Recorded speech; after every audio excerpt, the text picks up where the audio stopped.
The Duke recognized her instantly. After 3 years of hiding. 3 years of new names, cut hair, scrubbing floors. She froze, dust cloth in hand, heart hammering, as Sterling Pemberton stood in the doorway and said one word. You. Because he'd been searching. And he knew the truth about what her uncle did. The question was, would the truth set her free, or destroy her all over again? Family, welcome back to our channel, where we bring you emotional stories of love.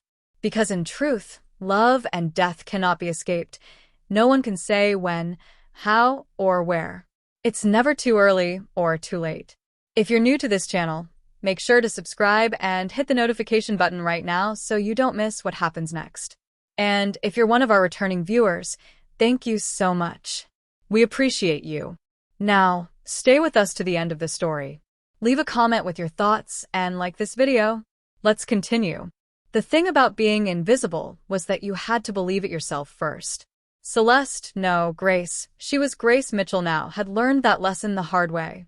You couldn't just change your name and expect the world to forget who you used to be. You had to forget too. Let that old version die.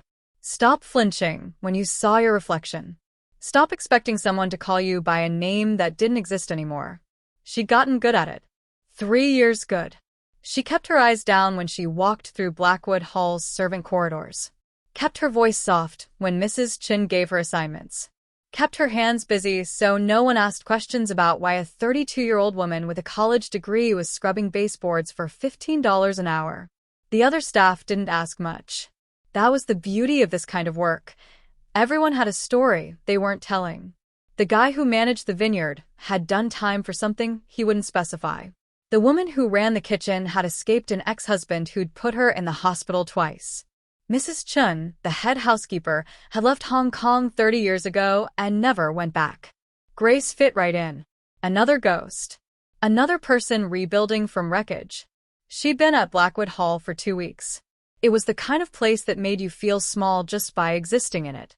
The entrance hall alone was bigger than the apartment she'd grown up in. No, that wasn't true. She'd grown up in a Charleston mansion with 7 bedrooms and a view of the harbor. But Grace Mitchell had grown up in that apartment. Grace Mitchell had never seen the inside of a country club. Grace Mitchell's father hadn't died in prison for crimes he didn't commit. The duality made her tired sometimes. Grace? You listening? She blinked. Mrs. Chin stood in front of her, clipboard in hand, one eyebrow raised. The woman missed nothing. It made Grace nervous. Sorry. Yes. The East Wing. The Duke's returning today from London. Mrs. Chun checked her watch. He'll be here by 3. I want those rooms perfect. He's particular. Grace's stomach tightened. She'd been hired while Sterling Pemberton was overseas. She hadn't met him yet. Hadn't had to look him in the eye and pray he didn't see past the changed hair, the different name, the 3 years of running. Of course, she said. Mrs. Chin studied her for a moment too long. You all right? You look pale. I'm fine. Grace managed a smile. She'd practiced it. The right amount of warmth. Not too much personality.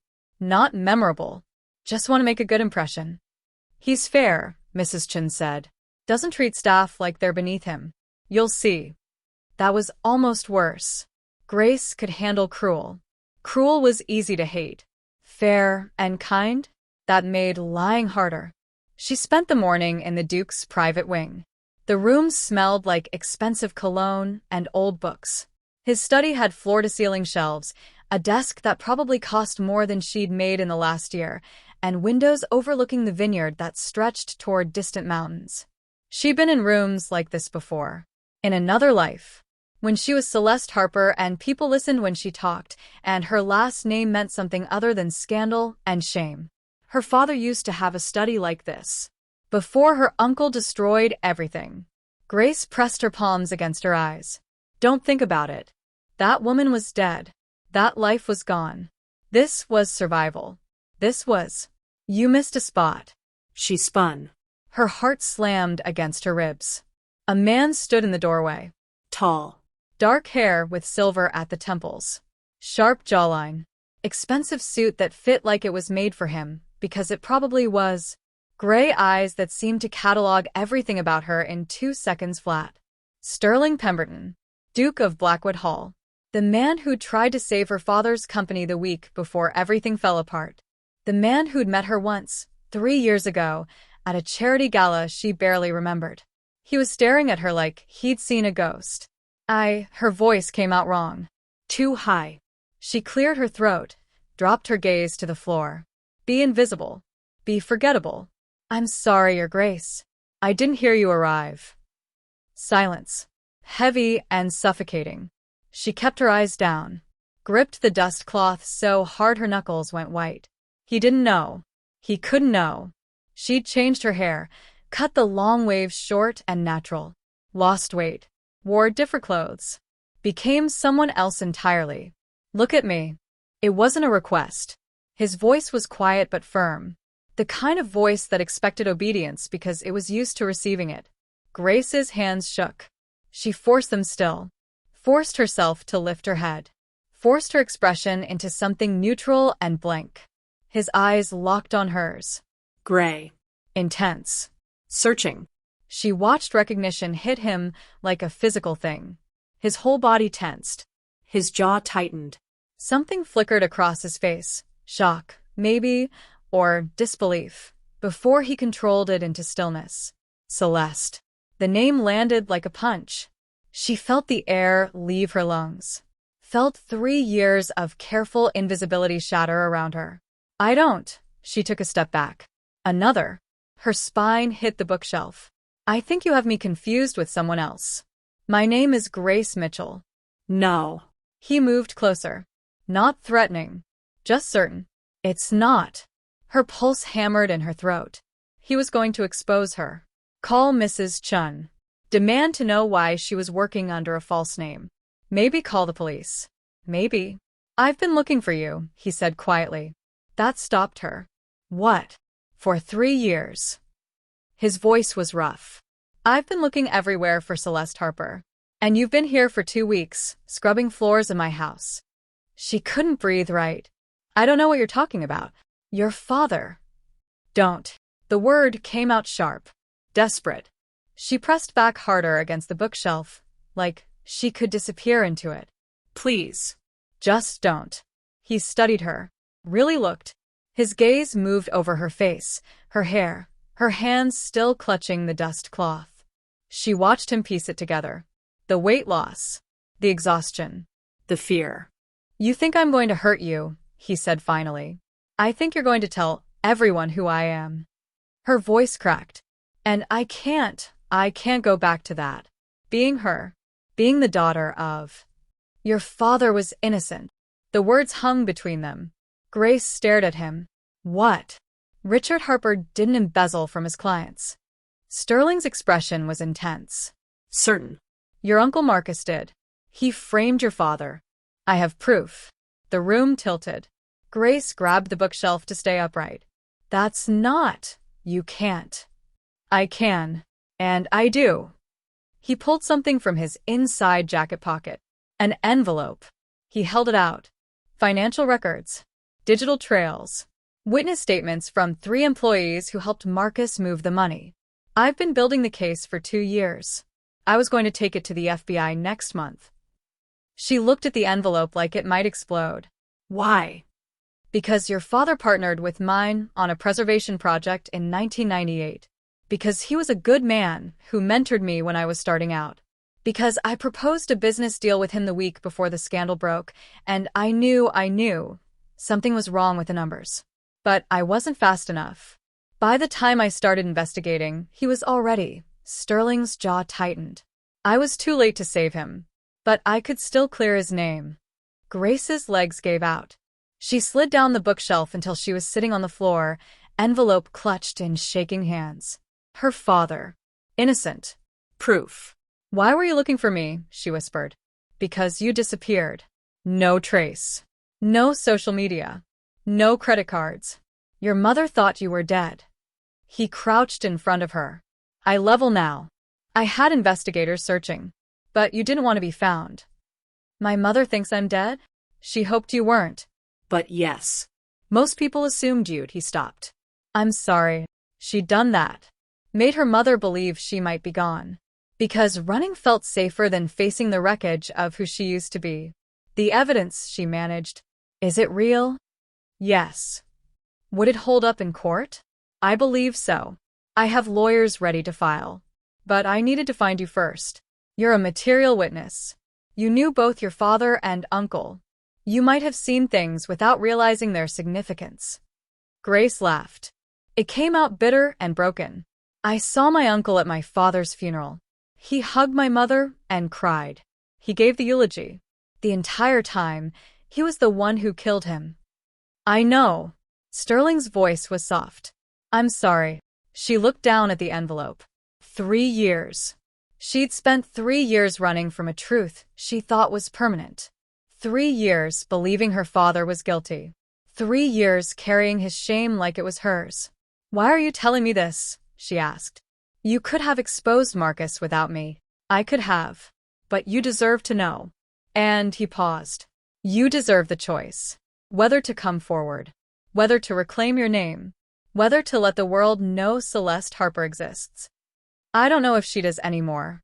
She does. He stood, offered her his hand. She's sitting on my floor, trying to figure out if I'm lying to her. Grace looked at his hand. Strong. Steady. The hand of a man who'd spent 3 years searching for someone he barely knew. Who'd built a case against a criminal because he couldn't save her father in time. Who was offering her a choice instead of making demands. She took it. Let him pull her to her feet. I need time, she said. To think.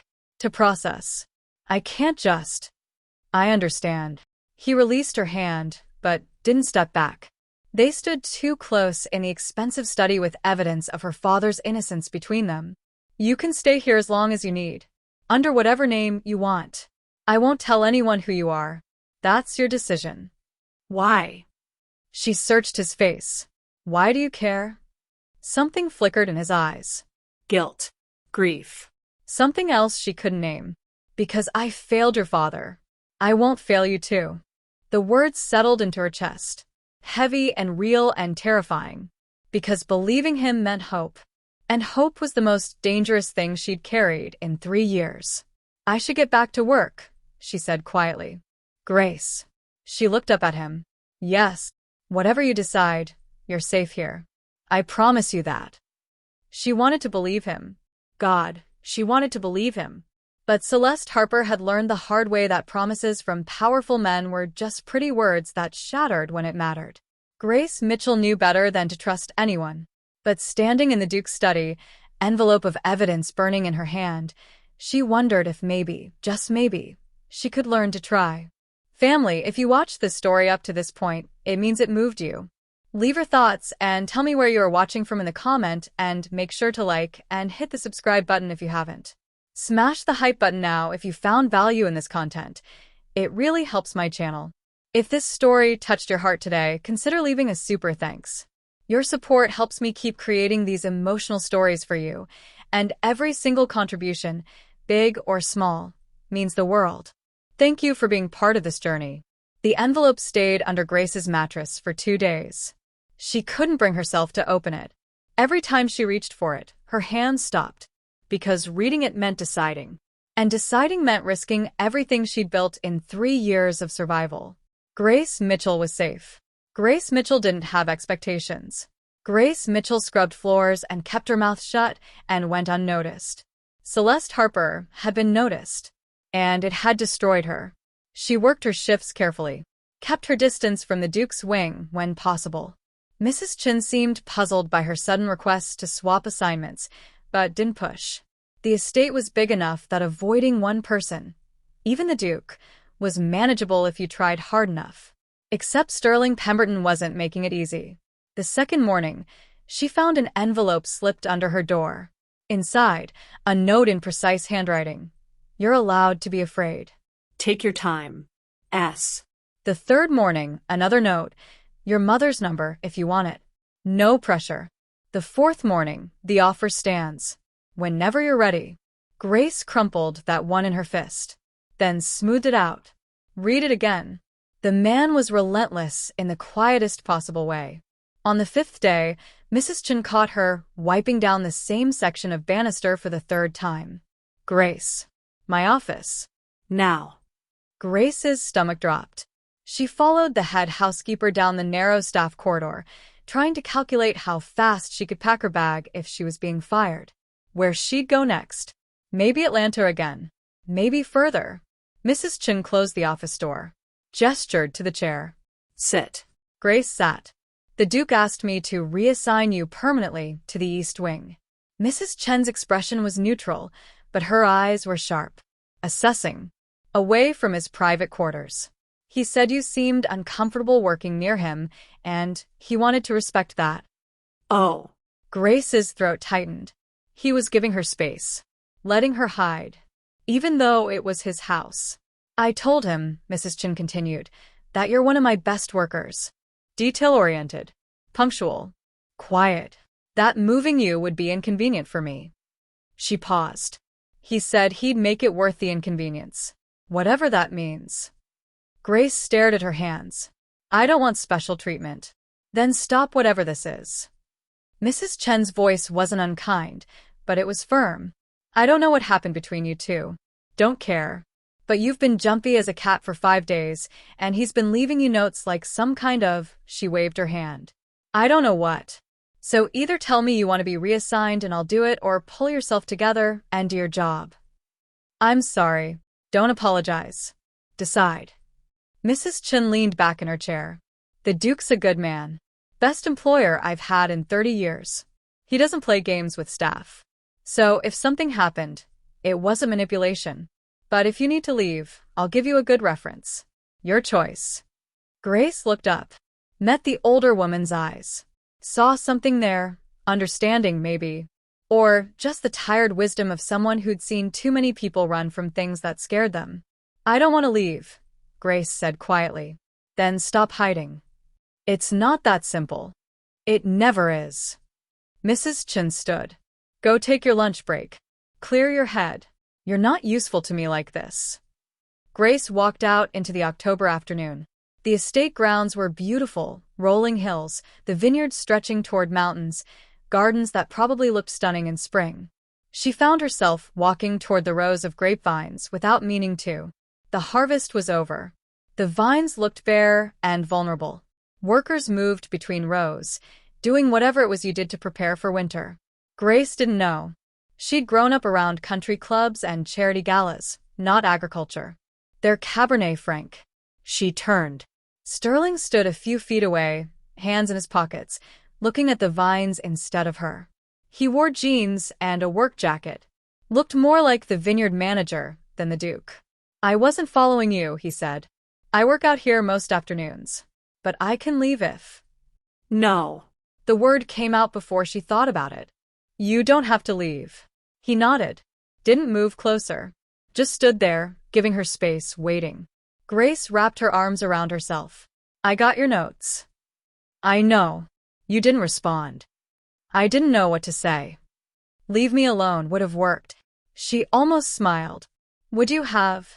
Probably not. But I would have tried harder to respect your boundaries. He glanced at her. Mrs. Chen cornered me this morning. Told me to stop being weird about you. Used those exact words. Grace did smile then. Small, but real. She told me to stop hiding. Are you? Hiding? Yes. The honesty surprised her. Because I don't know what happens if I stop. Sterling turned to face her fully. You want the truth? I don't know either. Maybe you read the documents and decide I'm wrong.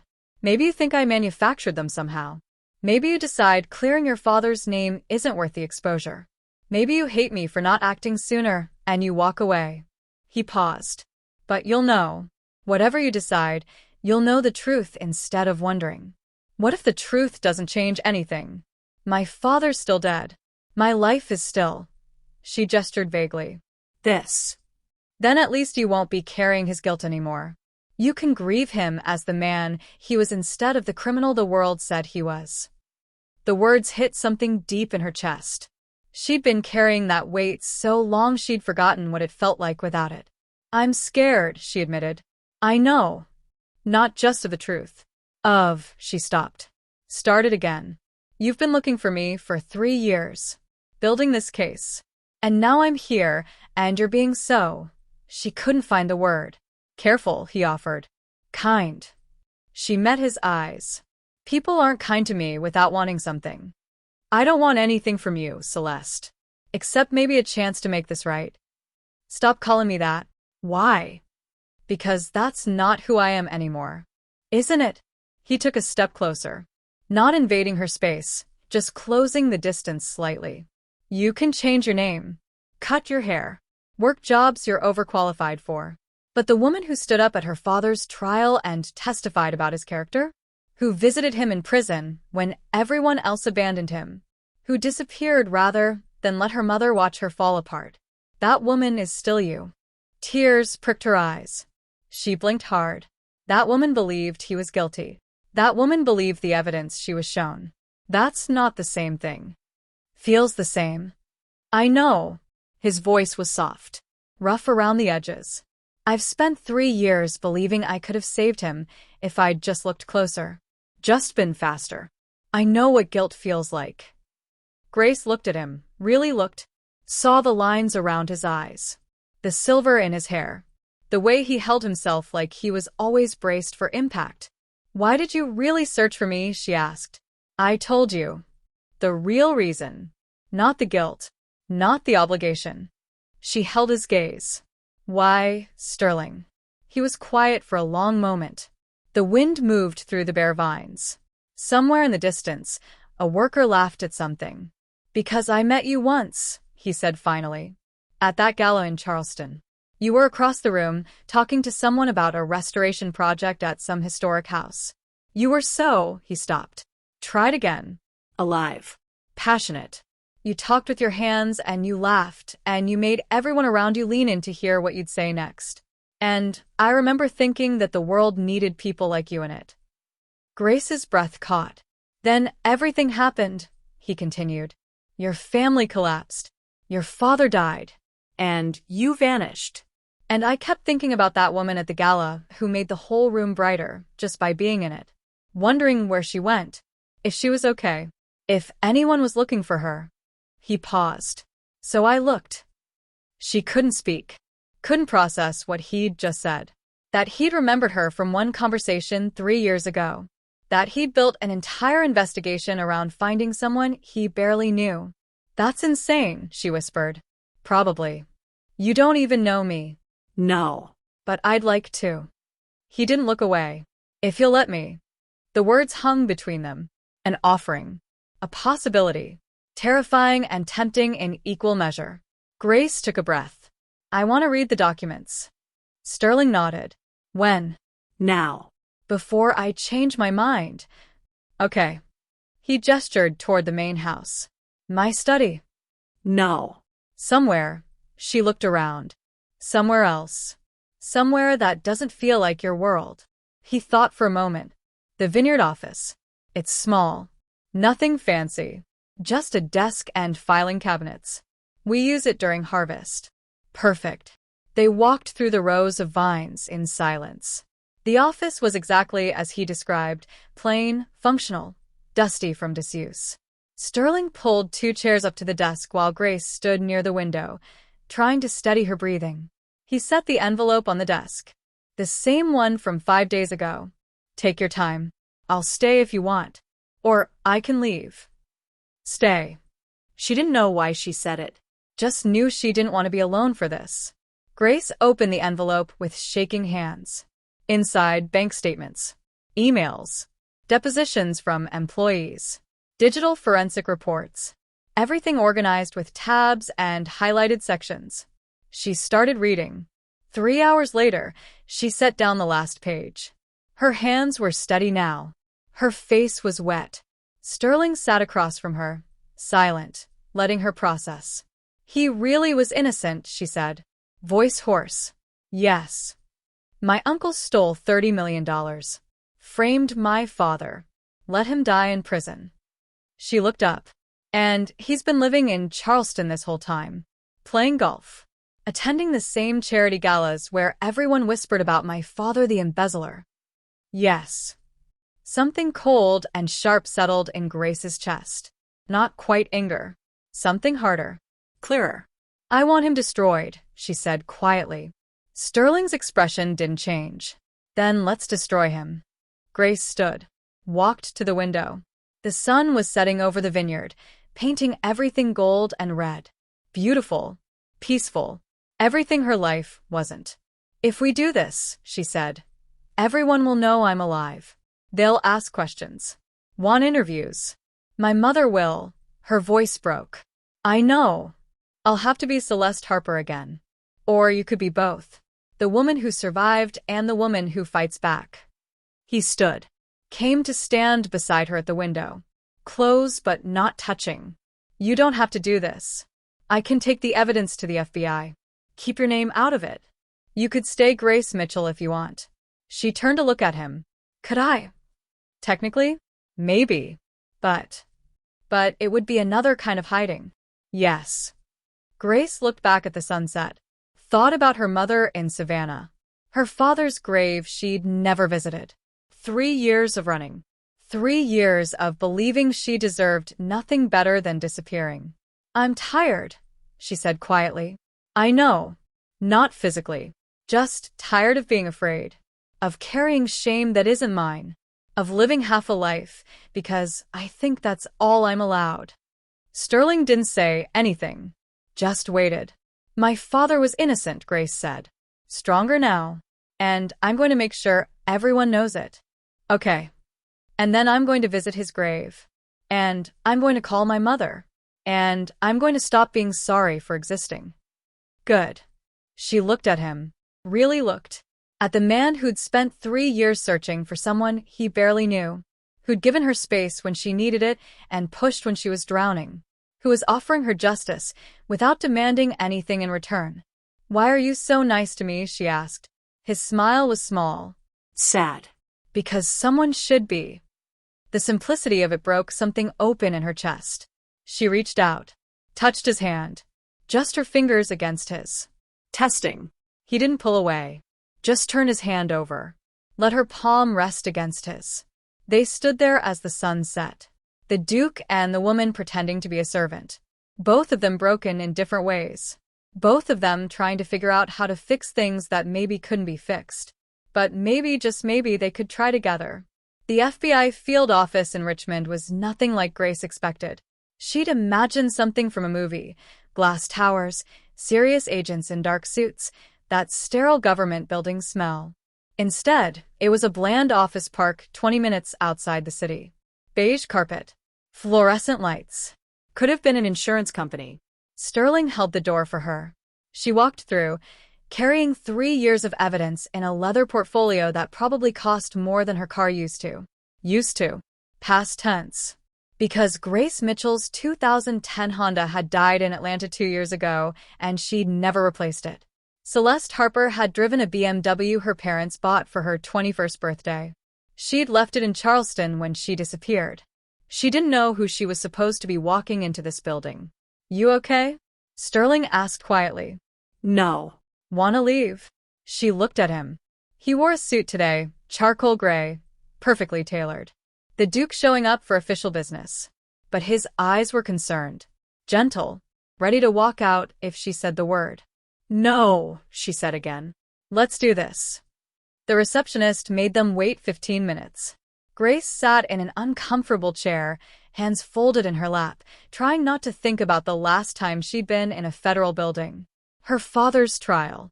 The courtroom packed with his former clients.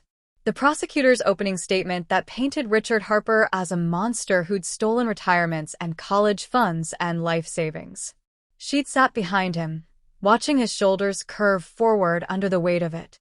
Her mother had held her hand so tight her fingers went numb. Ms. Mitchell?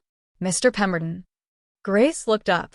A woman stood in the doorway, mid-40s, dark hair pulled back, wearing slacks and a blazer that had seen better days. FBI credentials clipped to her belt. I'm Special Agent Reeves. Come on back. They followed her through a maze of cubicles. Agents on phones, typing reports, drinking coffee from mugs that said things like, "World's okayest FBI agent." Normal people doing a job. Grace didn't know why that surprised her. Agent Reeves's office was small, 2 chairs across from her desk, a window overlooking the parking lot, photos on her desk, 2 kids, maybe 8 and 10, a husband in a fishing vest.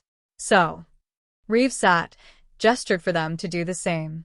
Your assistant was pretty cryptic on the phone, Mr. Pemberton. Said you had evidence related to a closed case. Richard Harper. Not closed, Sterling said. Resolved. There's a difference. Reeves's eyebrow went up. Semantics. Harper pled guilty. Died in federal prison 2 years into a sentence. What evidence could possibly? He was innocent. Grace's voice came out stronger than she expected. My uncle framed him. Reeves looked at her. Really looked. Grace watched the moment recognition hit. The agent's expression shifted, surprise, then calculation, then something harder. Celeste Harper. You're supposed to be dead. I'm not. Clearly. Reeves leaned back in her chair. You disappeared 3 years ago. Your mother filed a missing persons report. We investigated. Found your car abandoned at a rest stop in Georgia. No activity on your credit cards, phone, social media. Most people assumed that I kill myself. I know. Grace set the portfolio on the desk. I didn't. I ran. Because I couldn't handle watching my father die in prison for something he didn't do. He pled guilty. Because his lawyer told him the evidence was overwhelming. That fighting would mean decades in prison instead of years. That pleading might get him out in time too. Grace stopped. Breathed. He died anyway. Heart attack. 18 months into a 5-year sentence. Reeves was quiet for a moment. I'm sorry for your loss. But a guilty plea doesn't mean he was guilty. Sterling opened the portfolio. It means he was scared. And his lawyer was incompetent. And the real criminal was very, very good at covering his tracks. He started laying out documents. Bank statements. Email chains. Forensic reports. Depositions from 3 of Marcus Harper's former employees, now willing to testify.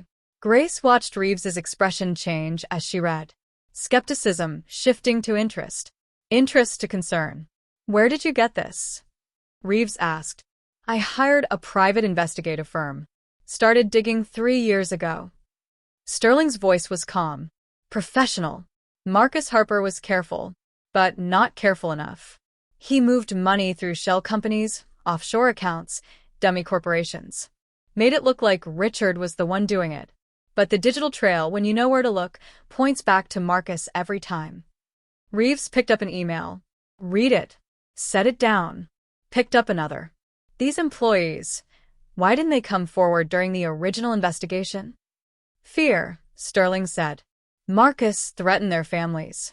Promised to destroy their careers. 2 of them had undocumented relatives. He used that as leverage. And now they're willing to testify? Now Marcus thinks he's safe. The case is closed. Richard is dead. He got sloppy. Sterling pulled out another document. One of the employees recorded conversations. 3 years of them. Marcus bragging about how he pulled it off. How stupid the FBI was for believing Richard did it. How easy it was to frame his own brother. Reeves went very still. Recordings? Audio. Clear. Time-stamped. Authenticated by 2 independent forensic analysts. I need to hear them. Sterling pulled out a small digital recorder. Set it on the desk. Press play. Marcus Harper's voice filled the office. Smooth. Confident. Laughing about his brother dying in prison. About stealing $30 million. About how Celeste had probably killed herself and saved him the trouble of worrying she'd figure it out. Grace's hands curled into fists in her lap. She'd read the transcripts. But hearing his voice, hearing him laugh about her father's death, about her disappearance, made rage burn through her chest. Sterling's hand found hers. Squeezed once. Steadying. The recording ended. Reeves sat in silence for a long moment. Well, she said finally. Shit. Eloquent, Sterling said. Give me a minute. I'm processing the fact that we convicted an innocent man and let the real criminal walk. Reeves rubbed her face. How sure are you about this? Because reopening a case where the defendant is deceased, going after a man who was cleared in the original investigation, that's going to be a nightmare. I'm completely sure, Sterling said. And you? Reeves looked at Grace. You're willing to testify? Go public? This is going to get ugly. Media will be everywhere. Your uncle will hire the best lawyers money can buy. They'll dig into your life, your disappearance, your relationship with your father. You understand that. Grace met her eyes. I understand. And I'll testify. I'll do whatever it takes. Why now? You've been hiding for 3 years. Why surface? Because I found out the truth. And because... Grace glanced at Sterling. Because someone reminded me that hiding is just another way of letting him win. Reeves studied them both. Grace could practically see her weighing options. Political ramifications. Career risks. The media circus this would become. I need to take this to my supervisor, Reeves said finally. And probably the U.S. attorney. This is going to go up the chain. Way up. But she looked at the documents spread across her desk. Based on what I'm seeing here, I think you've got a case. Something loosened in Grace's chest. Really? Really? Marcus Harper is about to have a very bad day. Reeves started gathering the documents carefully. I'll need copies of everything. And I'll need both of you to come in for formal interviews. Probably multiple times. This is going to take months to build. We have time, Sterling said. Ms. Harper, Celeste, do you have somewhere safe to stay? If your uncle finds out you're alive and cooperating. She's staying at my estate, Sterling said. I have security. She'll be safe. Reeves's eyebrow went up again. Your estate. The Duke thing is real. Very real. And you two are. She gestured vaguely between them. Working together, Grace said quickly. Too quickly. Just, he's helping me. That's all. Reeves's expression said she didn't quite believe that, but she let it go. Fine. But Miss Harper, you should know, your mother deserves to know you're alive. Before this goes public. Before she sees it on the news. I know. Grace's throat tightened. I'm going to call her. Today. Good. Reeves stood. Extended her hand. Thank you for coming forward. What you're doing, it takes courage. Grace shook her hand. The word courage felt too big. She wasn't brave. She was just tired of running. They left the FBI office an hour later, after copying documents and scheduling interviews. Sterling's driver waited in the parking lot, a black SUV with tinted windows. The Duke's car. Grace still wasn't used to it. You did well in there, Sterling said as they pulled onto the highway.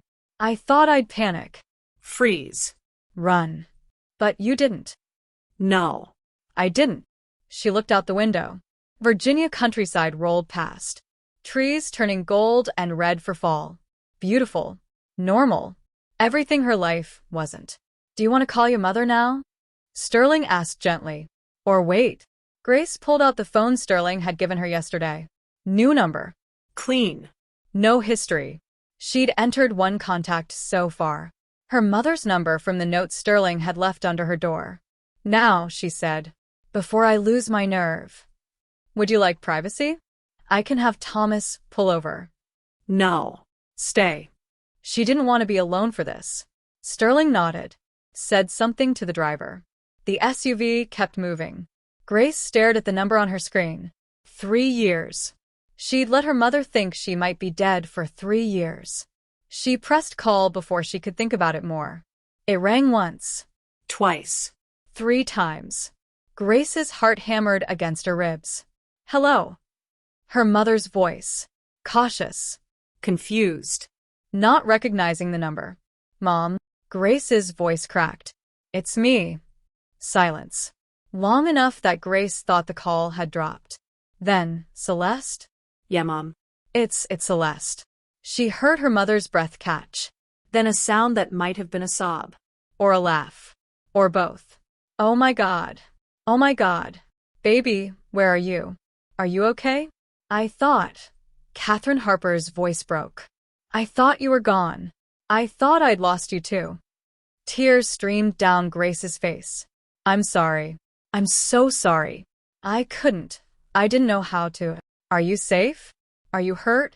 Tell me you're safe. I'm safe. I'm okay. Mom, I'm... Grace looked at Sterling. He handed her his handkerchief without a word.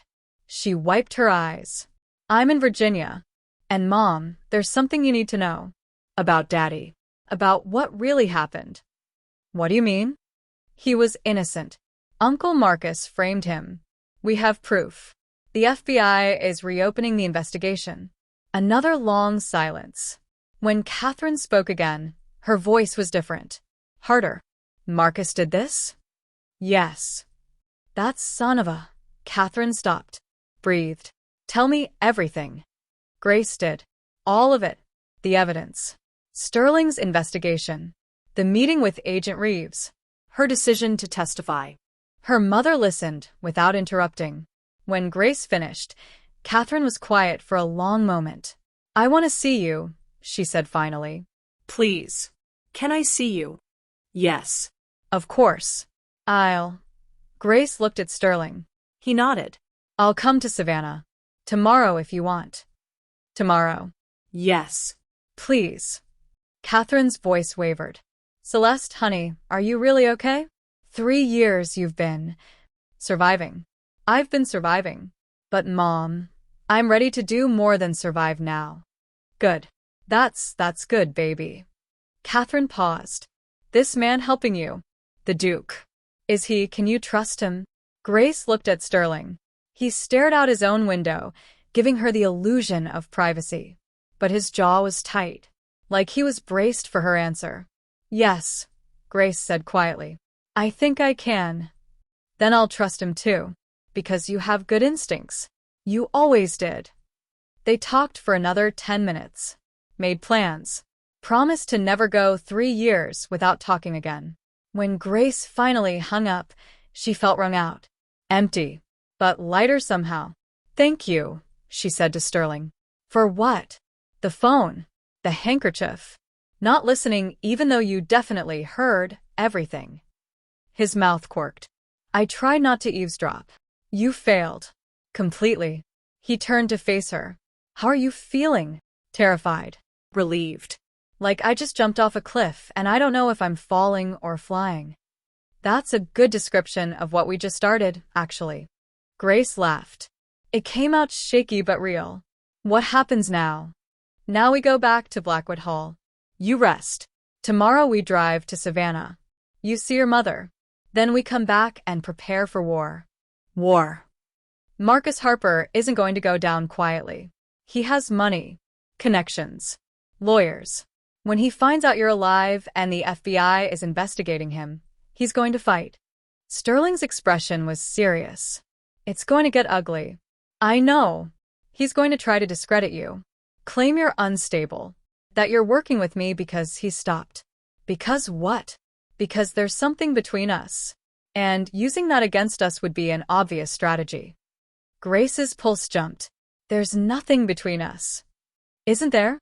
The question hung in the air. Heavy. Complicated. You've been helping me, Grace said carefully. That's all. Right. Of course. But something in his voice said he knew that wasn't quite true. They spent the rest of the drive in silence. But it wasn't uncomfortable. Just two people sitting with the weight of what they'd started. What it might cost them. When they pulled through the gates of Blackwood Hall, the sun was setting. The house looked beautiful in the golden light. Elegant. Peaceful. Safe. Grace wondered how long that safety would last. Thomas opened her door. She stepped out, portfolio still clutched in her hands. Sterling came around the SUV to stand beside her. Mrs. Chin will have dinner ready soon, he said. You should eat. Then rest. Tomorrow's going to be a long day. Sterling. He looked at her. Gray eyes tired but steady. Thank you, she said. For everything. For searching for me. For building the case. She stopped. For giving me my father back. His name. His truth. You don't have to thank me. Yes, I do. Because you didn't have to do any of this. You could have just, she gestured vaguely, lived your life. But you didn't. You looked for me. And now I'm here. Now you're here, he agreed quietly. They stood there in the driveway as the sun set. The Duke and the woman who used to be a servant. The man who'd searched for 3 years and the woman who'd been hiding just as long. Tomorrow she'd see her mother. Next week she'd testify to the FBI formally. In the months ahead, she'd face her uncle in court. But tonight, standing in front of Blackwood Hall with evidence of her father's innocence finally in the right hands, Grace let herself believe something she hadn't believed in 3 years. That maybe justice was possible after all. Savannah in November felt like coming home and visiting a crime scene at the same time. Grace pressed her forehead against the SUV window, watching familiar streets roll past. The historic district looked exactly the same. Oak trees dripping Spanish moss, tourists taking photos in the squares, restaurants with outdoor seating where she used to meet friends for brunch. Except she didn't have friends here anymore. They'd all disappeared when the scandal broke. When being associated with the Harper name became social suicide. That's it.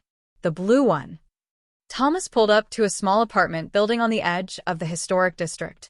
Not bad, but not what her mother deserved. Catherine Harper had lived in a 6-bedroom house on the water in Charleston.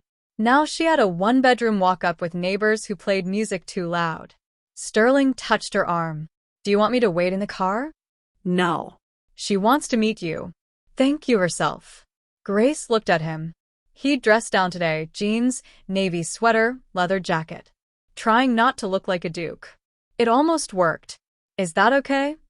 Of course. They climbed the stairs to the 2nd floor. Grace stood outside apartment 2B, hand raised to knock, paralyzed. 3 years. She'd let 3 years pass without calling, without visiting, without letting her mother know she was alive. Sterling didn't rush her, just stood beside her, solid and steady. Grace knocked. Footsteps inside. Fast. The door flew open. Her mother stood there in jeans and a cardigan, hair shorter than Grace remembered, with more gray threading through the dark brown. But her eyes, the same warm brown eyes Grace saw in the mirror, filled with tears the moment she saw her daughter. Celeste. Hi, Mom. Catherine pulled her into a hug, so tight Grace couldn't breathe. She felt her mother shaking. Or maybe that was her. Maybe they were both falling apart in this doorway. You're here, Catherine whispered against her hair. You're really here. I thought I was dreaming when you called. I thought. I'm here. I'm real. I'm sorry. I'm so sorry. They held each other for a long time. Grace heard Sterling step back, giving them space.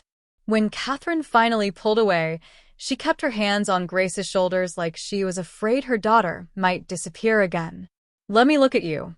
Catherine's gaze moved over Grace's face. You're too thin. And your hair. You cut your hair. I had to. People were looking for Celeste Harper. Not Grace Mitchell. Grace Mitchell. Catherine tested the name. Is that who you've been? For 3 years. Yeah. Catherine's expression crumpled. Oh, baby. What you must have gone through. Where did you? How did you? Mom, this is Sterling Pemberton. Grace gestured to where he stood a few feet away. Duke of Blackwood Hall. He's the one who found me. Who built the case against Uncle Marcus. Catherine turned to Sterling. Studied him with the sharp assessment only mothers possessed. Grace watched her mother catalog everything, the expensive clothes trying to look casual, the way he held himself, the protective way he stayed close to Grace without crowding her. Mr. Pemberton, Catherine said finally. You're Grace, actually. But please, Sterling is fine. Sterling. Catherine held out her hand. He shook it. Thank you for finding my daughter. And for proving Richard was innocent. I don't have words for what that means. You don't need to thank me, Mrs. Harper. Your husband was a good man. He deserved better. Something in Catherine's expression softened. Come in, both of you. I made coffee. And she laughed a little shaky. I made your favorite cookies, Celeste. The chocolate chip ones. I didn't know if you'd even come, but I made them anyway, just in case. The apartment was small but warm. Catherine had filled it with photos, Grace's childhood, family vacations, her father before everything fell apart. Grace stopped in front of one. Her parents at her college graduation. She'd forgotten how happy they looked. I kept everything, Catherine said quietly. Even when people told me to move on, to pack away the memories. I couldn't. You were my daughter. Richard was my husband. You don't pack away the people you love. Grace turned away from the photo before she started crying again. They sat at the small kitchen table. Sterling took his coffee black, accepted a cookie he probably didn't want but ate anyway to be polite. Catherine kept staring at Grace like she might vanish. Tell me everything, Catherine said. Where you went. How you survived. Everything. So Grace did. Atlanta first, working at a diner under the table. Then Savannah, cleaning vacation rentals. A brief stint in Jacksonville. Back to Georgia. Finally Virginia and Blackwood Hall. She left out the worst parts. The nights, sleeping in her car. The man at the diner who wouldn't take no for an answer until the cook threatened him with a knife. The weeks she ate nothing but peanut butter and crackers because rent took everything. But Catherine heard the parts she didn't say. Mothers always did. You should have called, Catherine said, voice thick with emotion. I would have helped. I would have. I couldn't, Mom. I couldn't face you. Couldn't face anyone. Grace wrapped her hands around her mug. I believed Daddy was guilty. I visited him in prison and told him I knew he didn't do it, but I was lying. I believed what everyone said. That he stole all that money. That he destroyed people's lives. Celeste. He died thinking I believed he was a criminal. That's what I have to live with. Grace's voice cracked. So no, I couldn't call. Couldn't look at you and see him in your face and remember that I failed him. Catherine reached across the table, grabbed Grace's hands. You were 29 years old. The FBI, the prosecutors, his own lawyer, everyone said he was guilty. You believe the evidence. That's not failing him. It feels like failing. I know. But it wasn't. Catherine's grip tightened. Your father never blamed you. Not once. His last words to me were about you. He said, tell Celeste I love her. Tell her to live. Really live. Not just survive. That's what he wanted for you. Tears spilled down Grace's cheeks. Sterling's hand found her shoulder. Steady. Grounding. I'm trying, Grace whispered. I'm trying to live. That's why I came back. Why I'm doing this. Good. Catherine released her hands, wiped her own eyes. Now tell me about this uncle of mine who destroyed everything. Because I have some thoughts. Grace almost laughed. There was her mother. Soft when needed, steel when required. They spent the next hour going through the evidence. Catherine read everything with the same focused intensity she'd brought to her teaching career before the scandal forced her out. She'd taught literature at a private school in Charleston. After Richard's conviction, the school let her go. Too controversial. Parents complained. Now she worked at a bookstore. Minimum wage. No benefits. But she loved books, so at least there was that. Marcus always was a snake, Catherine said finally. Even when we were young, Richard saw the best in people. Marcus saw angles. Opportunities. I never trusted him. I told Richard that. But he said Marcus was family. That family takes care of each other. Instead, Marcus killed him, Grace said. Yes. Catherine's voice was cold. Flat. He killed my husband and destroyed my daughter's life. So when the FBI arrests him, when this goes to trial, I want to be there. In the courtroom. I want him to see me. I want him to know we survived him. You'll testify? Sterling asked. If they need me, absolutely. I'll tell them everything I know about Marcus. Every conversation. Every time Richard expressed doubt about the company's finances. Every time Marcus talked him out of looking closer. Catherine's jaw was set. I'll burn him down. They talked strategy for another hour. What the trial might look like. Media attention. The ugliness ahead. Catherine took it all in stride. She'd already lost everything. There wasn't much left to take. Finally, Sterling stood. I should give you two some privacy. I'll wait in the car. You don't have to, Grace started. Yes, I do. Your mother hasn't seen you in 3 years. You need time alone. He looked at Catherine. It was an honor meeting you, Mrs. Harper. Your daughter is remarkable. You raised her well. Catherine studied him for a long moment, then smiled. Small, but genuine. Take care of her, Your Grace. And thank you for everything you've done. I'll do my best. He left, closing the door quietly behind him. Grace watched him go, feeling the absence like a physical thing. He's in love with you, Catherine said. Grace's head snapped around. What? No. He's helping me. That's all. Celeste Marie Harper. I'm your mother. I know what a man in love looks like. Catherine refilled their coffee cups. The way he looks at you. The way he stands close enough to catch you if you fall but far enough to let you be independent. The way he ate that cookie even though I saw him glance at the nutrition label I left out and mentally calculate the sugar content. That doesn't mean. And the way you look at him when you think no one's watching. Like he's the first safe place you've found in 3 years. Grace's throat tightened. It's not like that. Why not? Because he's a duke. Because I'm nobody. I've been cleaning houses for minimum wage. I have nothing. You have yourself. That's not nothing. Catherine reached across the table again. Baby, listen to me. Your father and I didn't have money when we got married. He built his career. I built mine. We were partners. Equals. Not because we had the same bank account, but because we respected each other. It's different with Sterling. His world, Mom, you should see his estate. The staff. The expectations. I don't fit there.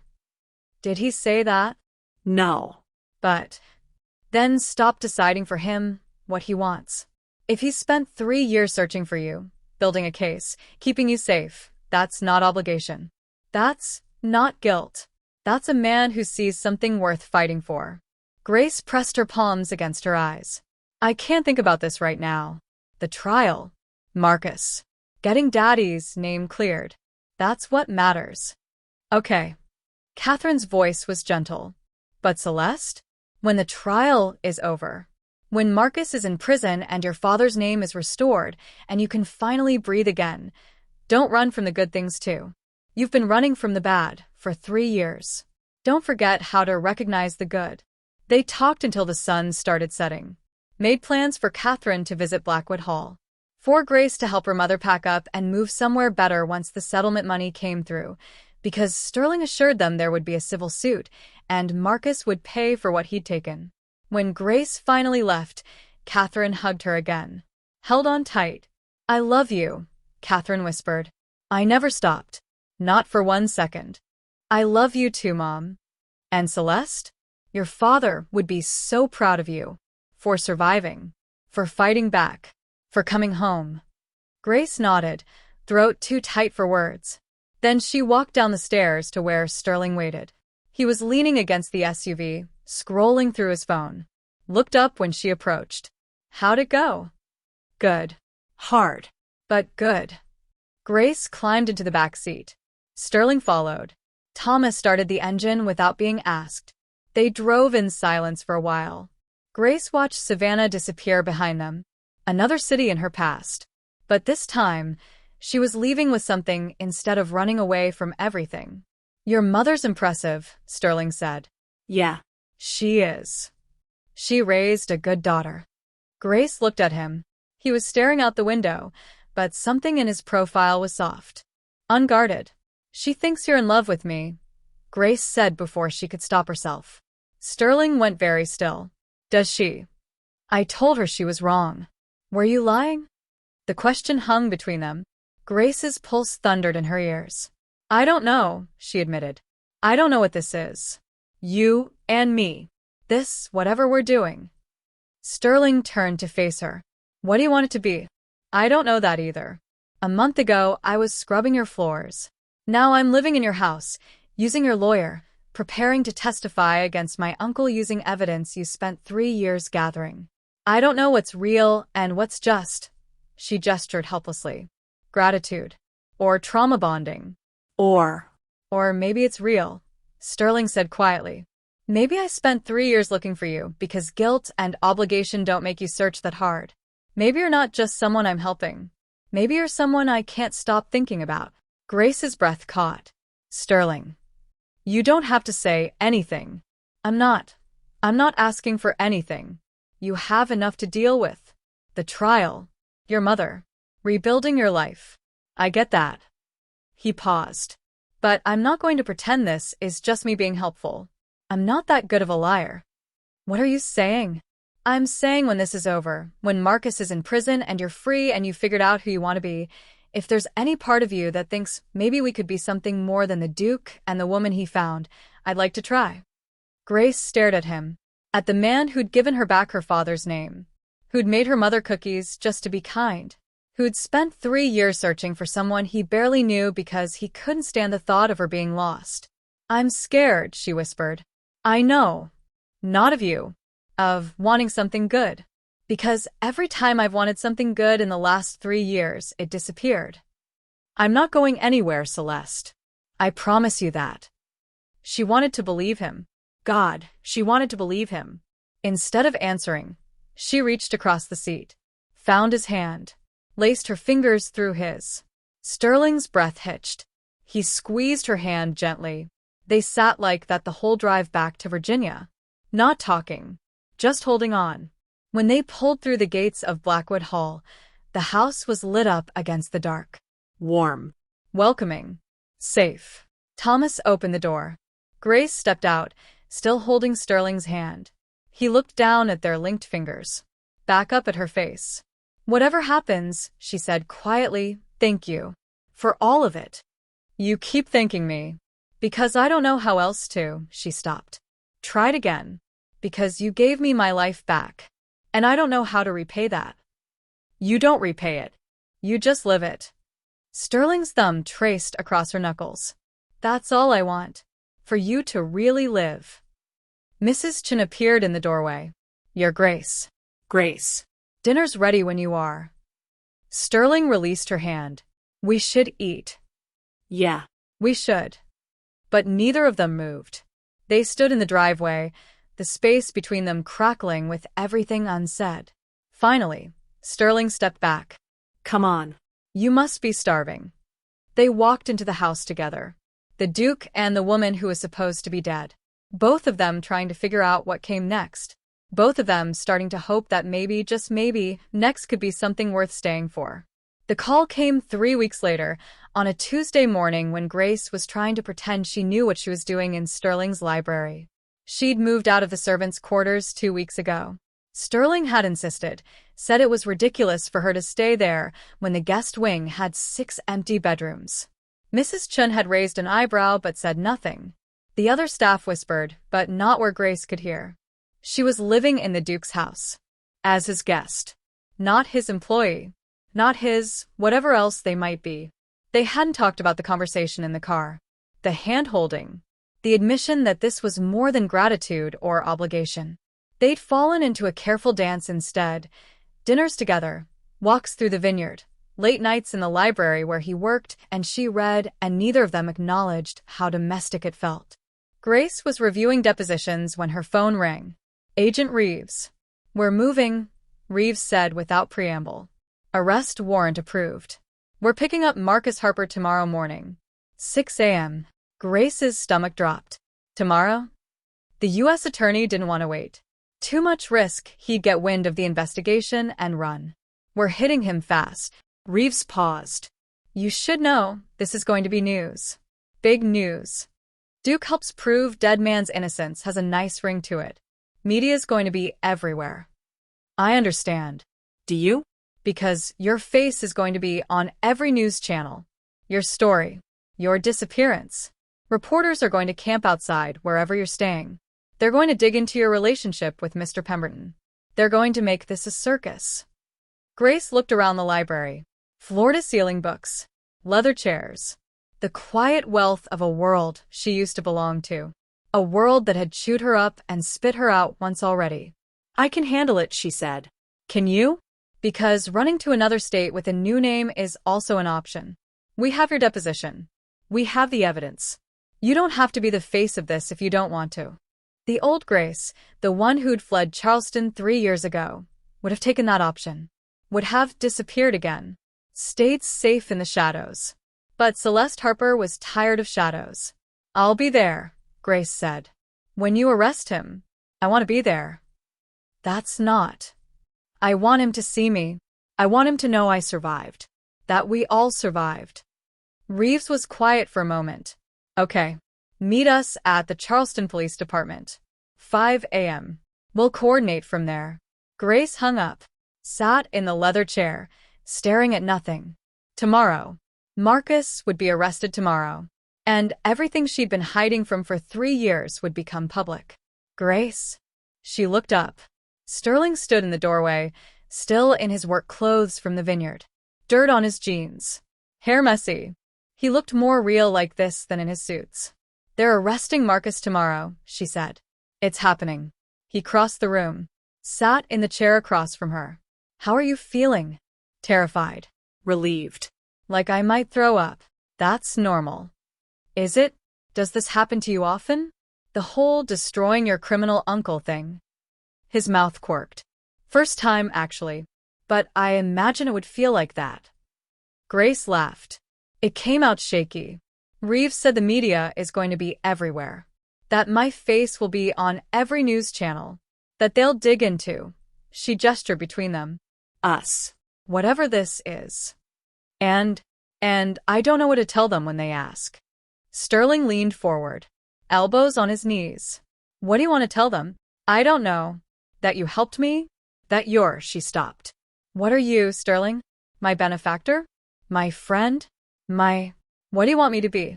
The question was gentle, but underneath it was weight. Expectation. Hope, maybe. Grace looked at him. At the man who'd spent 3 years searching for her. Who'd given her a place to stay and asked nothing in return. Who looked at her like she was something precious instead of something broken. "I want you to be real," she whispered.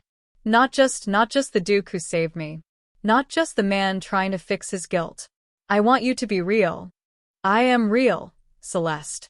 This." He gestured to the space between them. "This is real. What I feel for you is real." "What do you feel?" He was quiet for a long moment. When he spoke, his voice was rough. Raw. "I feel like I've been half asleep for 8 years. Since my engagement ended.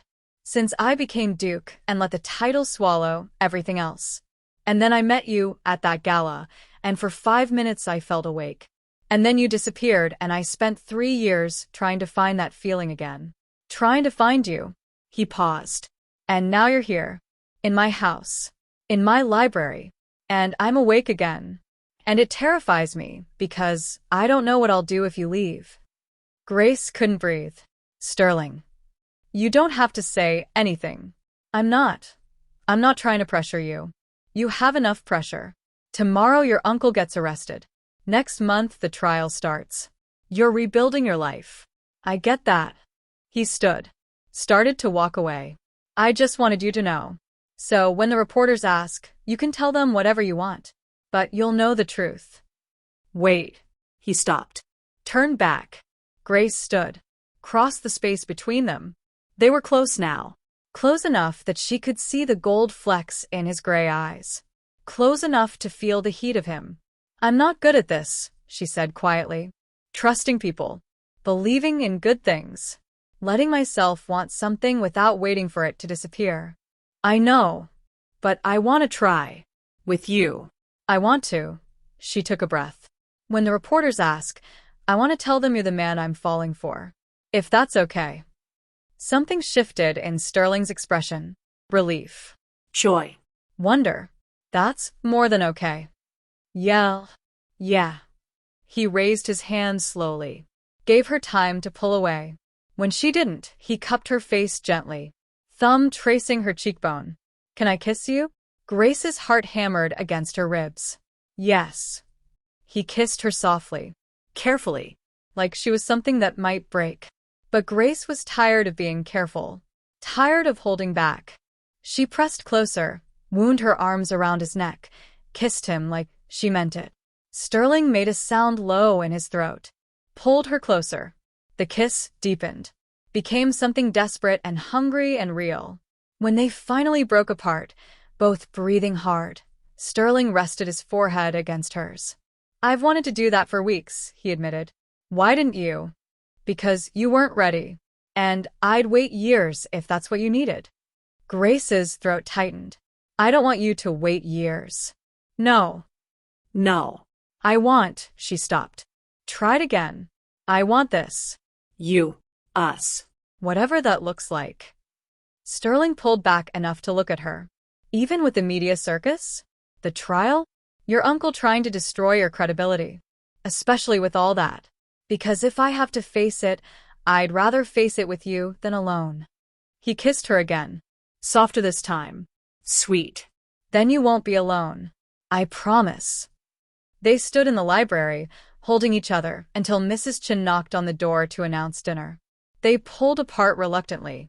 Sterling's hair was messy from her fingers. Her lips felt swollen. Mrs. Chen's expression said she knew exactly what had been happening, but she said nothing. At dinner, they sat closer than necessary. Their hands found each other under the table. Sterling told her about the Vineyard's winter preparations. Grace told him about the book she'd been reading. Normal conversation. Domestic. Real. This was what she'd been afraid of. This feeling. This happiness. Because happiness meant having something to lose. But maybe, Grace thought, watching Sterling laugh at something she'd said, maybe having something to lose was better than having nothing at all. They left for Charleston at 3 a.m. Thomas drove while Grace tried not to throw up from nerves. Sterling sat beside her, holding her hand. You don't have to do this, he said quietly.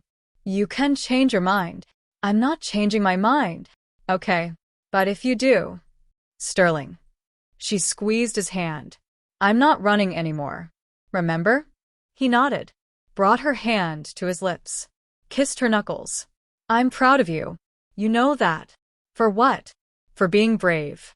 For fighting back. For surviving 3 years of hell and still being kind. Still being you. Grace's eyes burned. I'm not that brave. You're the bravest person I know. They arrived at the Charleston Police Department at 4:45. Reeves was waiting with a team of agents.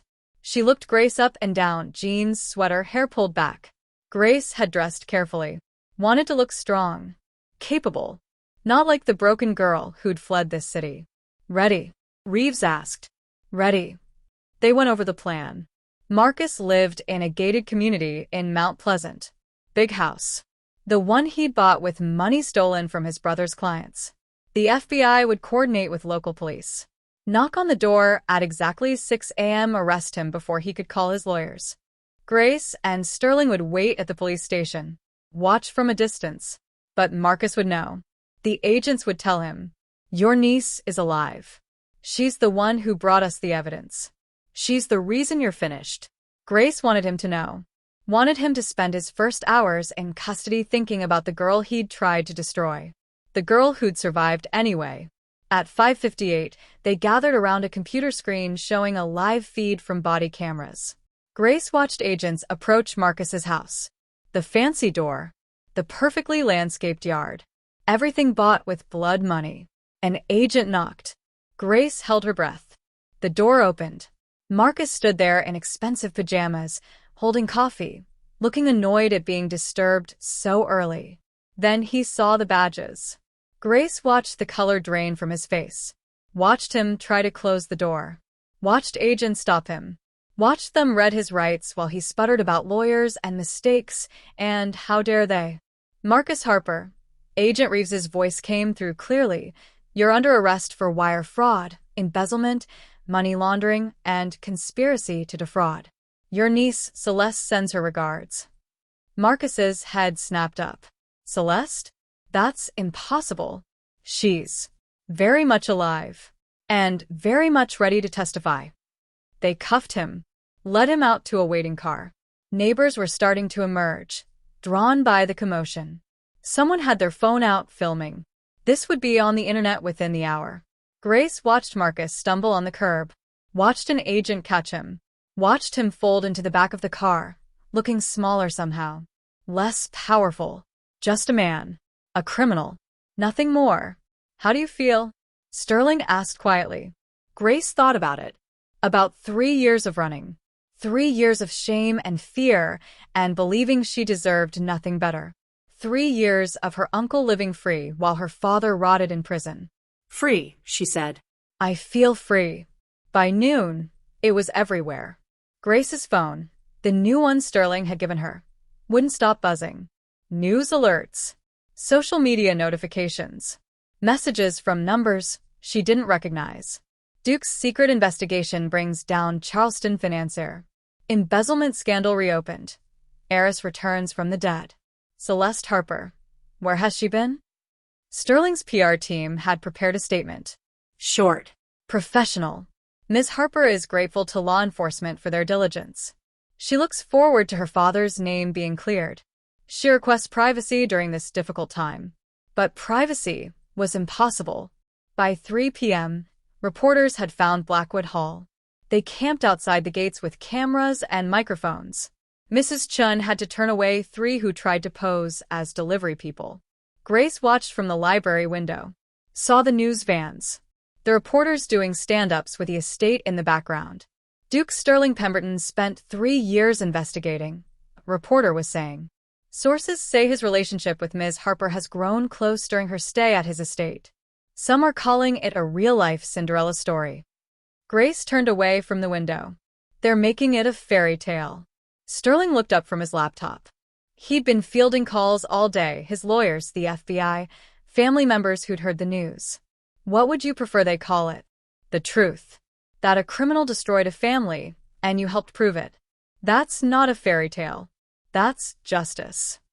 Those don't get as many clicks. Grace laughed despite herself. No. I suppose they don't. Her phone rang. Her mother. Turn on Channel 5, Catherine said immediately. Grace grabbed the remote. Turned on the TV. A news anchor was interviewing someone Grace didn't recognize at first. Then she did. Trevor Whitfield. Her ex-fiancé. I always believed Celeste was innocent, Trevor was saying. Smooth. Confident. Like he hadn't abandoned her the second the scandal broke. I'm so glad she's getting the justice she deserves. I hope we can reconnect now that she's back. Grace stared at the screen. You've got to be kidding me. He's trying to get back in your life, Catherine said flatly. Before the settlement money comes through, I always said that boy was an opportunist. He told everyone I was unstable, that my family was toxic. He returned my engagement ring by courier. I remember. I also remember threatening to key his car. Sterling looked up. Who are we threatening? My ex-fiancé is on TV claiming he always believed in me. Sterling's expression went cold. Would you like me to have him removed from the planet? Grace laughed. Tempting, but probably illegal. Only if they catch me. Sterling. What? I have resources. And a vineyard. Lots of places to hide bodies. Grace looked at him. At the Duke making murder jokes to make her feel better. At the man who'd fought for her when her own fiancé had run away. I love you, she said. The words just came out, surprising them both. Sterling went very still. What? I love you. I know it's fast. I know it's probably just adrenaline or gratitude or... It's not. He crossed the room, took her face in his hands. It's not adrenaline. It's not gratitude. It's real. Say it again. I love you. Again. I love you, Sterling Pemberton, Duke of Blackwood Hall. Even though you make terrible murder jokes and your house is too big and you drink your coffee black like a psychopath. He kissed her, deep and thorough and real. When he pulled back, his eyes were bright. I love you too, he said. I've loved you since you stood in my study with dust on your uniform and told me you didn't know if you could forgive me. I've loved you through every moment since. And I'll love you through whatever comes next. The trial, Grace said. My uncle's lawyers. I know. The media. The scrutiny. People saying I'm using you for your money. Let them say it. I know the truth. What's the truth? Sterling smiled. That you're the strongest person I've ever met. That you survived 3 years of hell and came out fighting. That you're not using me for anything. You're letting me stand beside you. Which is a gift I don't deserve, but I'll take anyway. Grace kissed him again. Softer this time. The TV still played in the background, reporters speculating, Trevor making claims, the world trying to turn her life into entertainment.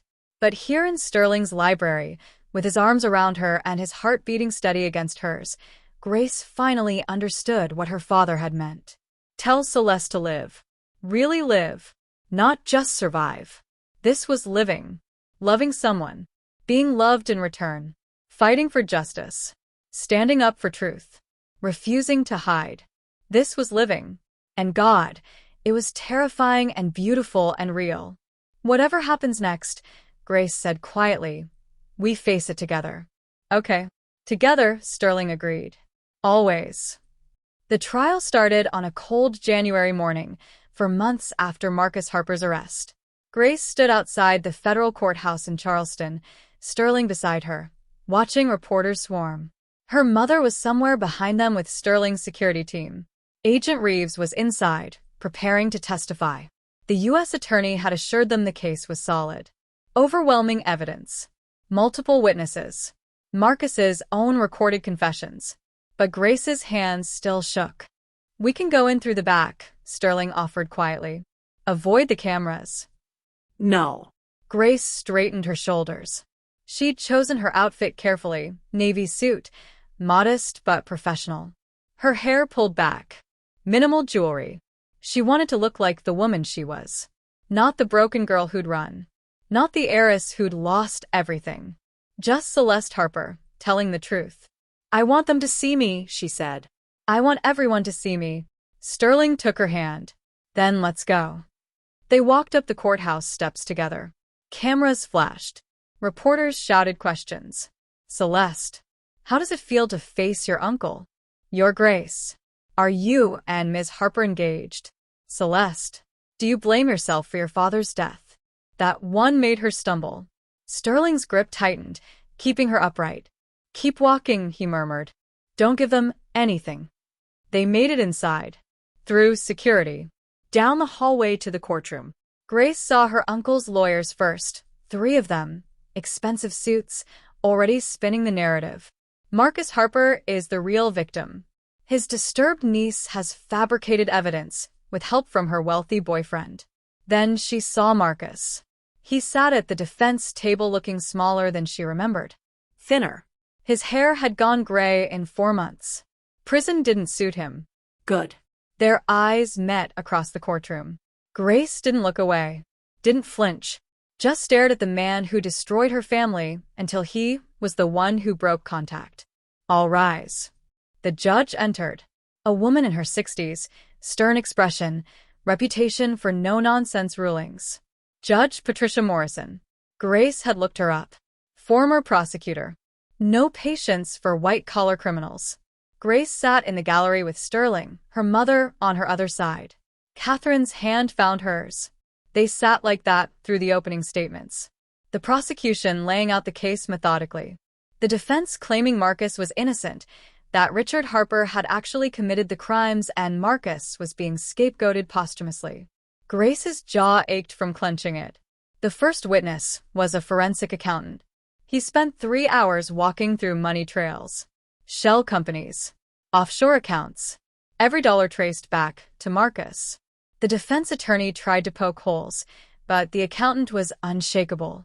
Day 2 brought the employees who'd worked for Marcus. The ones he'd threatened. The ones who'd recorded his confessions.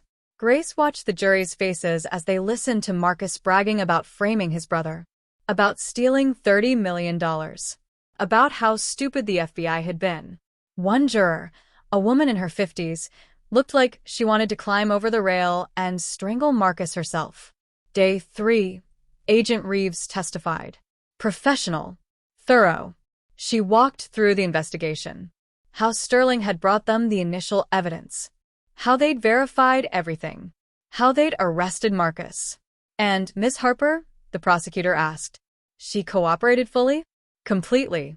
She provided crucial testimony about her father's character, about conversations with her uncle, about the family dynamics that allowed Marcus Harper to exploit his brother's trust. Day 4, it was Grace's turn. She'd been preparing for weeks. Sterling's lawyers had run her through every possible question. every attack the defense might make. But sitting in the witness box, hand on the Bible, swearing to tell the truth, nothing prepared her for that. The prosecutor started gently. Background questions. Her relationship with her father. Her education. Her life before the scandal. And when your father was arrested, how did you react? Grace took a breath. I believed he was guilty. The evidence seemed overwhelming. The FBI, the prosecutors, his own lawyer, everyone said he'd done it. So, I believed it. Did your father ever proclaim his innocence to you? Yes. Every time I visited him in prison. But I thought he was in denial. Or trying to protect me from the truth. Her voice cracked. I was wrong. And he died knowing I believed the worst of him. Miss Harper, do you blame yourself for your father's death? The defense attorney started to object, but the judge waved him off. Grace looked at the jury. Yes. Every day. If I'd believed him. If I'd pushed harder for the truth. If I'd investigated instead of accepting what I was told, maybe he'd still be alive. Maybe I could have stopped this sooner. But you eventually did uncover the truth. No. Duke Pemberton uncovered it. He spent 3 years investigating while I was hiding. He's the one who proved my father was innocent. I just survived. The prosecutor walked her through her disappearance. The 3 years working under a false name. Her return. Her decision to cooperate with the FBI. Then it was the defense attorney's turn. He was in his 60s, silver-haired, expensive suit. The kind of lawyer Marcus's stolen money could buy. Ms. Harper, you claim you disappeared because you were traumatized by your father's conviction. Isn't it true you disappeared because you knew he was guilty and couldn't face the shame? No. Isn't it true you fabricated this entire story with help from your wealthy boyfriend to deflect from your own family's crimes? No. Sterling isn't my boyfriend. Grace caught herself. I mean, he is, but that's not why. The evidence is real. My uncle's confessions are real. Yes. These mysterious recordings. Obtained by employees who were paid by Duke Pemberton to provide testimony. How convenient. They weren't paid to lie. They were protected so they could tell the truth. And you benefit considerably from this truth, don't you? Your father's conviction overturned means you inherit his estate. The civil suit against my client means millions in damages. You're currently living in a duke's mansion. I'd say you've benefited quite nicely from this convenient narrative. Grace's hands clenched in her lap. My father died in prison. I spent 3 years scrubbing toilets and sleeping in my car. I lost everything. So no, I haven't benefited. I've survived. There's a difference. You're in a relationship with one of the wealthiest men in Virginia. That seems like quite a benefit. Objection, the prosecutor said. Relevance. Your Honor, I'm establishing motive. Ms. Harper stands to gain. Overruled. But get to the point, counselor. The defense attorney smiled. Ms. Harper, you claim to love Duke Pemberton. But isn't it true he found you working as a servant in his home? That you were destitute and desperate? That perhaps you saw an opportunity?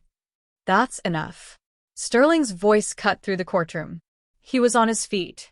Your Honor, may I address the court? Judge Morrison raised an eyebrow. Mr. Pemberton, you're not on trial here. No, but my character apparently is. And I won't sit here while this man implies the woman I love is a gold digger. Your Grace, please sit down, Grace said quietly. No. He's trying to discredit you by discrediting us. So let me be clear. Sterling looked at the jury. I met Celeste Harper once, 3 years ago, before her life fell apart. I spent 3 years looking for her not because I wanted something from her, but because I knew she was innocent of any wrongdoing, and I wanted to help clear her family's name. When I found her, yes, she was working in my home. Yes, I offered her a place to stay. And yes, I fell in love with her. Not because of her family's money, not because of some scheme, but because she's the strongest, most courageous person I've ever met. And if this jury finds Marcus Harper innocent, if they decide that a man's recorded confessions and 3 years of forensic evidence aren't enough, I'll still be standing beside her. Because that's what you do when you love someone. You stand beside them. Even when it's hard. Even when it costs you. The courtroom was silent. Judge Morrison cleared her throat. That was very touching, Mr. Pemberton. Now sit down before I hold you in contempt. Sterling sat. Grace's eyes burned with tears. She blinked them back. The defense attorney looked rattled. No further questions. Grace was dismissed. She made her way back to the gallery on shaking legs. Sterling stood, pulled her into his arms despite the cameras, despite the whispers. She buried her face in his chest and tried to remember how to breathe. You did so well, he murmured. I'm so proud of you. You stood up for me. Of course I did. I'll always stand up for you. Catherine squeezed her shoulder. That's my girl. You told the truth. That's all your father ever wanted. The trial lasted 2 weeks. Witness after witness. Document after document. The prosecution built an airtight case. The defense tried desperately to poke holes, to create reasonable doubt, to paint Marcus as a victim of his vengeful niece and her powerful boyfriend. But the jury saw through it. On a Friday afternoon in late January, they returned a verdict after only 3 hours of deliberation. Guilty on all counts. Grace heard her mother sob, felt Sterling's hand grip hers, watched Marcus's face go white as the judge read each guilty verdict. Wire fraud, embezzlement, money laundering, conspiracy. Mr. Harper, Judge Morrison said, you will be remanded into custody pending sentencing. Given the severity of these crimes and your lack of remorse, I'm recommending the maximum sentence. You stole from vulnerable people. You framed your own brother. You let him die in prison while you lived in luxury bought with his client's money. You showed no mercy. You'll receive none from this court. Marcus was led away in handcuffs. He looked at Grace once. She stared back unblinking. I survived you, she thought. We all did. Outside the courthouse, reporters swarmed again. But this time, Grace stopped. Let Sterling and her mother flank her. And she spoke. My father, Richard Harper, was innocent. Today, the justice system proved that.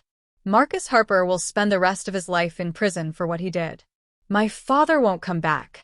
But his name is restored. His legacy is clean. And that's everything. Her voice broke. Thank you to everyone who believed in us.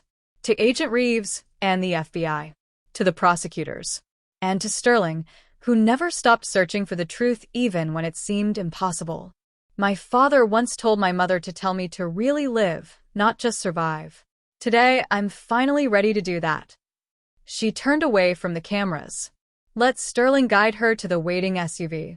They drove away from Charleston, away from the courthouse, away from 3 years of running and shame and fear. Where to? Thomas asked from the driver's seat. Grace looked at Sterling. Home. Take us home. The Vineyard was beautiful in July.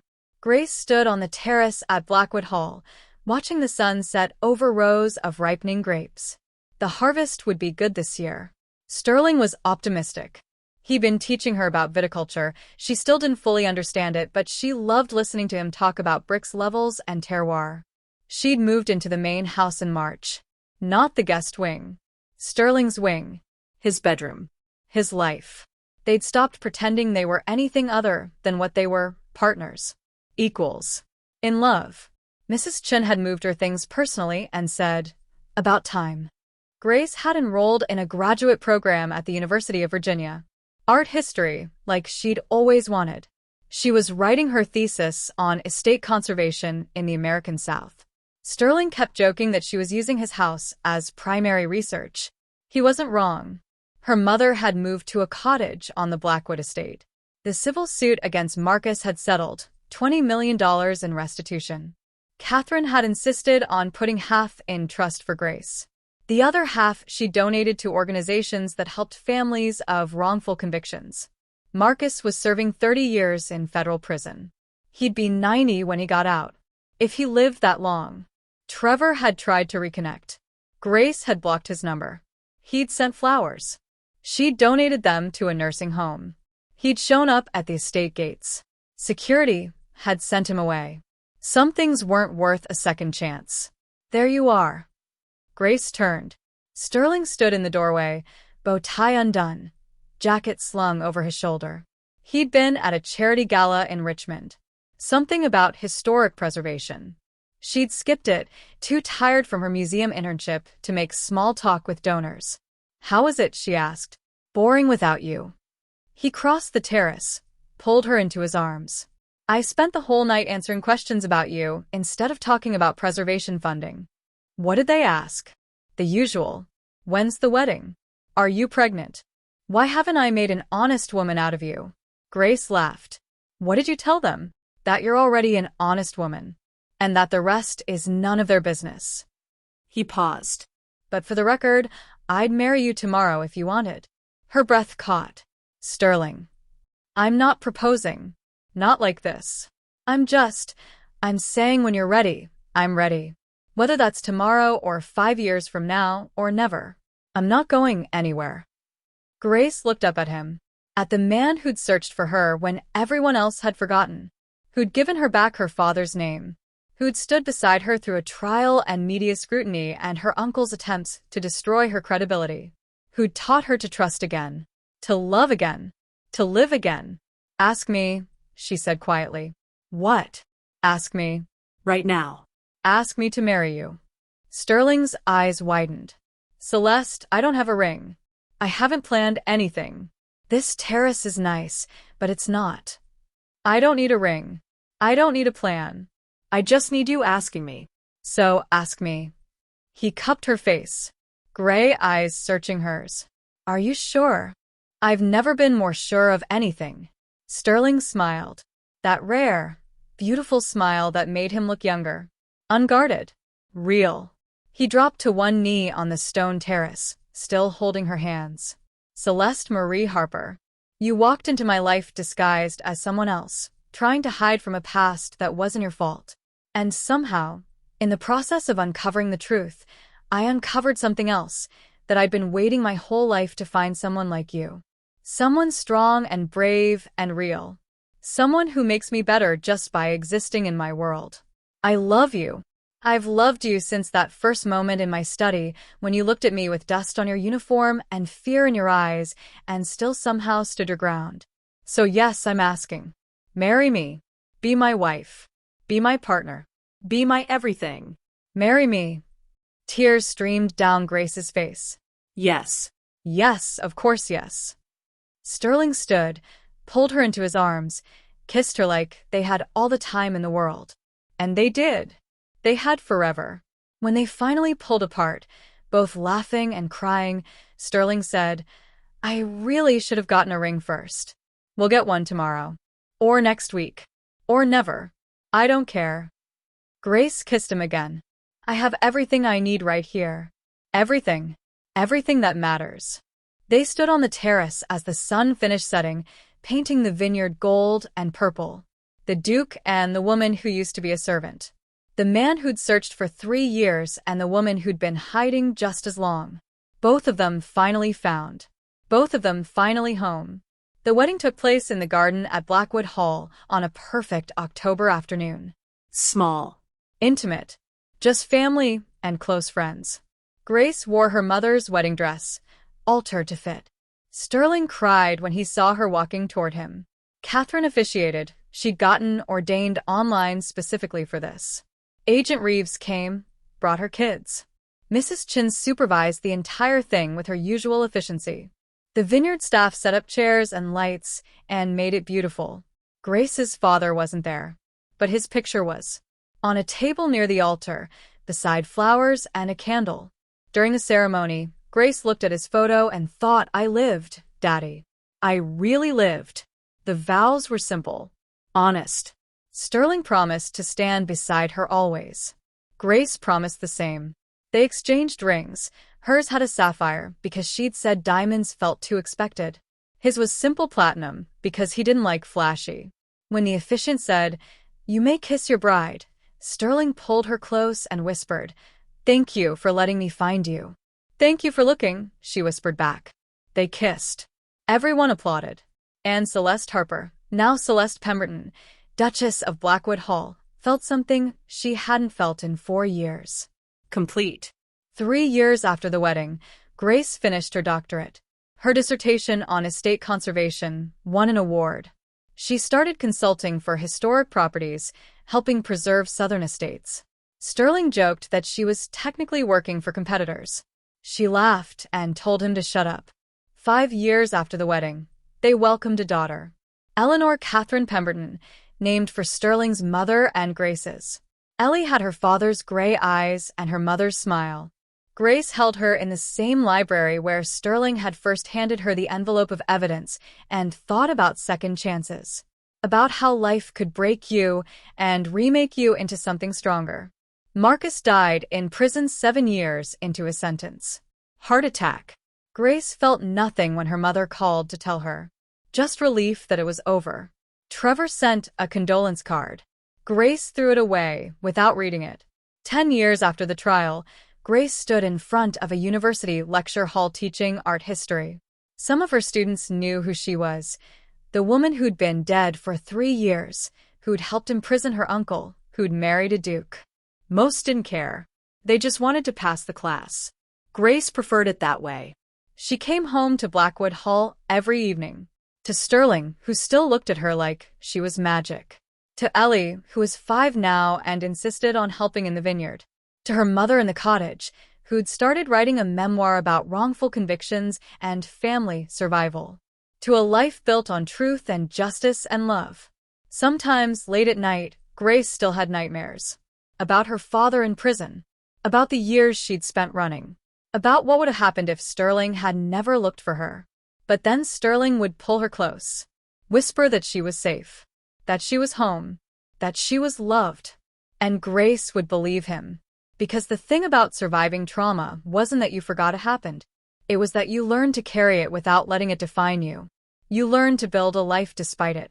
You learned to choose love over fear. Hope over hiding. You learned to really live. And Celeste Pemberton, Duchess of Blackwood Hall, was finally living. Thank you for watching the story to the end. If this story touched your heart today, consider leaving a super thanks. Your support helps me keep creating these emotional stories for you, and every single contribution, big or small, means the world. Thank you for being part of this journey. If you enjoyed this story, you will surely love the next one. It's as crazier and more intriguing as you can ever imagine. So, do check it out. Click on the image showing on your screen right now to watch the next one.